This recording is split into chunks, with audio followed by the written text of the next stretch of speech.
Social media management is notorious for being high pressure, competitive, and changing literally every day, which is why it isn't surprising that most social media managers get burned out within the first 2 years.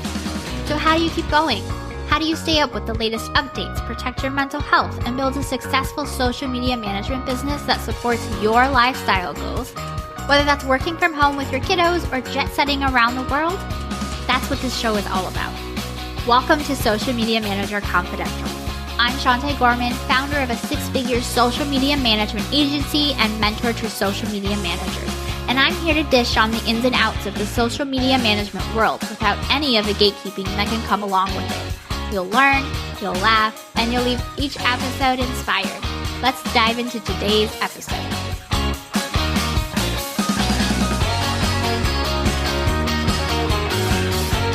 Hi, welcome back to another episode of Social Media Manager Confidential. I appreciate you taking the time to listen to this episode, and I hope your day is amazing. We all know how quickly this industry changes with platform updates, client needs, and content that performs. So if you're listening to this episode, it means you're probably wanting to know how you can keep your social media management business relevant, increase your income, and keep your clients happy for 2024. So let's cut the fluff and get right into it. Specialize. As you know, every social media platform has a different algorithm, trends, and content that not just performs well, but converts. Sure, there are customers who use multiple platforms, but there's usually one specific platform that they purchase from more often than not. Looking at you, Instagram. While some brands do need agencies because they're trying to grow on multiple platforms, which requires platform-specific strategies more often than not all of them have the marketing budget for this. Instead, what I recommend is focusing on 1 or 2 platforms that has an audience that is more likely to convert for them, whether that's website visits, product purchases, or lead forms. And this is where your specialists come in. When you're able to have an in-depth knowledge specific to one platform, your skill set is that much more valuable. You can charge higher prices because you're able to get better results. Your attention isn't divided into keeping up with all the platforms. It's dedicated to being really, really, really good at one specific platform. For example, I have specialized in Instagram-only strategy and management for 4 years now, and it's what I've become known for and what all of my agency clients come to me for. Now, we do offer Instagram adjacent services to support our clients' goals. I know you're thinking, what does that mean? So I'll explain. Most of our clients use Instagram for brand and product awareness, authority building, and to drive traffic to their websites for conversions. Aside from strategy, content creation, and regular management, we also offer Instagram chatbot setup and maintenance. And you may have seen them because I use this quite a lot for my own business, and that might even be why you're listening to this episode right now. Essentially what this is I set a chatbot up through a software service called ManyChat, and it is Instagram approved, all above board, all ethical.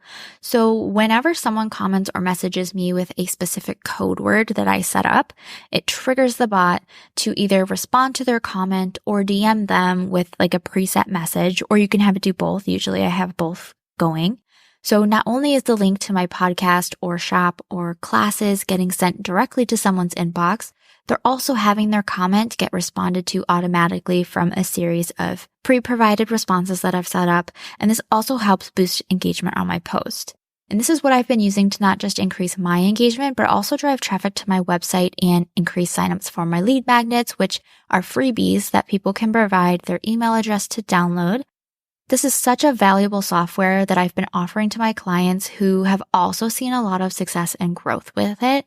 I've also been helping clients run paid ads that coincides with their organic content strategy, plus running their email marketing campaigns like newsletters and welcome or nurture sequences. These all blend in really well with the Instagram strategy we're already doing. This helps them ultimately maximize their Instagram presence and drive more conversions while also increasing my revenue without having to take on a lot of extra clients to our roster. Oh, speaking of revenue, I was thinking of doing a 2023 year in review recap episode so that I can walk you through my business finances of income, expenses, including what I pay my team versus myself, and investments I made. So if you're interested in that, DM me on Instagram at Sugar Punch Marketing and let me know.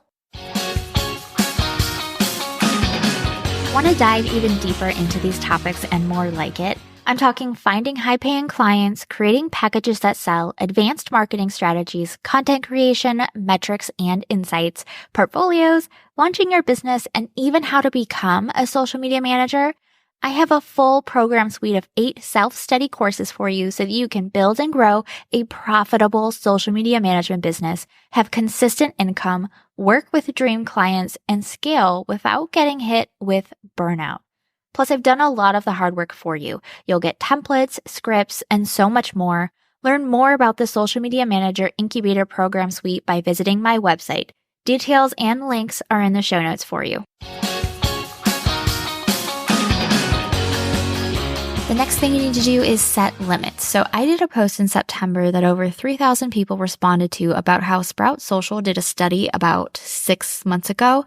And the results said that 42% of social media marketers will quit in the next 2 years. Whether you're working for a corporation or a freelancer, statistically, you are not being paid enough for the amount of work that you are doing. You may be expected to perform the role of a 5 to 6 person team completely solo, usually with very little support and definitely without any additional compensation for it. As you can imagine, social media marketers are feeling burnt out and overwhelmed, and 63% of us have admitted to experiencing burnout within the last 90 days. That is more than half of us. Between keeping up with updates, performing roles that go far beyond our project scope, like web design, email marketing, brand management, product development, market research, influencer management, yada, yada, yada, it has become much more difficult to actually be the person doing the creating for more than a few months at a time. You will see far more strategists than people actually in the trenches, creating the content, engaging, tracking trends, things like that, because people can only handle the pressure and overwhelm for a short while. So what can you do about this so that you're not one of those 42% that quit? I've been running my business for over 5 years now, and I'm friends with quite a few other long-term social media agency owners, so I feel like I'm qualified to be saying this, and you need to set limits for yourself.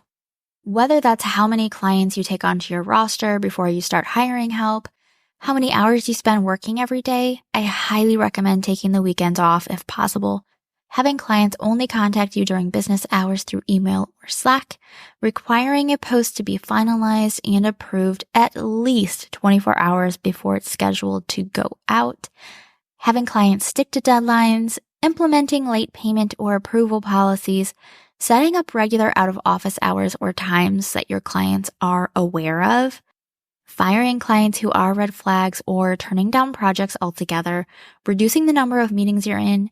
Doing all of these things are what us agency owners who have been able to not just stick it out, but grow our businesses year over year.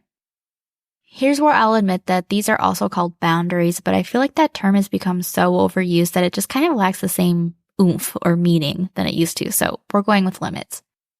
And the third one is focus on growth. So I hate to say it, but the higher your follower count is on a platform, the more it serves as proof that you know what you're doing on that specific platform, for clients at least. While this isn't always true, we all know of gurus who only grow because they're telling people to use trending audio, which is not something you can replicate for most businesses. It does help quite a bit with discovery and brand awareness. So you need to focus on growing if you want to increase your income this year. You need to be showing up consistently. That does not mean every day, but it does mean regularly. You need to treat your own business as if it were a client's. I set aside a few hours every Friday to batch content for the following week because those posts are what bring in new customers or new potential clients. They're a necessity for business growth, so I don't skip it. And if you're just starting out or don't have a lot of time, this could look something like doing lives, post collabs, stitching or duetting others' content and adding a special spin on it. Your focus should be on awareness. People won't be able to book you as their social media manager if they don't know that you exist. If you're hearing this and thinking that you don't have time in your schedule to do any of these things, then you need to just accept that your business won't grow as quickly as you want it to. It's kind of a this or that situation. You can't work on your business if you only have time to work in your business. And I'm not saying there's anything wrong with it, but know that it isn't a sustainable long-term solution to growing a successful business. Everyone's business is different, and your goals should match up with the lifestyle you want to live. If you want to increase your income, you may need to increase your prices. If you want to work less, you may need to do that and decrease how many clients you have. Or you may need to increase your prices so that you can hire on some help. If you're maxed out on time, your business is not going to grow because that's what it needs. It needs you and your time. And if you're brand new and don't have any clients yet, growing your business and your online presence, which is also awareness of your brand, should be your top priority. The larger your following is, the easier it will be to book that first client. Some social medias don't have their accounts focused on marketing or even social media management. They have an interest or hobby or creator type of account. And then in their bio or their content, they promote their social media management services. Because at the end of the day, clients want to know that you can grow an account so that they can justify paying a higher price for your proven skill set. I do have other episodes and a class on getting your first clients and building a portfolio, so I won't go into that here, but I'll make sure that they're linked in the show notes for you. If you have any friends who are social media managers or marketers, share the link to this episode with them and help them out. And if you're not already following this podcast, make sure you hit the follow button or the plus button in Apple Podcasts so you can get brand new episodes delivered straight to your podcast app every Friday. Thank you so much for listening. I'll catch you next time. Thanks for tuning in to today's episode. Learn more about my digital template shop, online courses, and mentorship program by going to my website at sugarpunchmarketing.com. And while you're there, make sure you join my safe, supportive community created exclusively for social media managers. It's 100% free to join and packed with really amazing resources, trainings, and people. See you next time.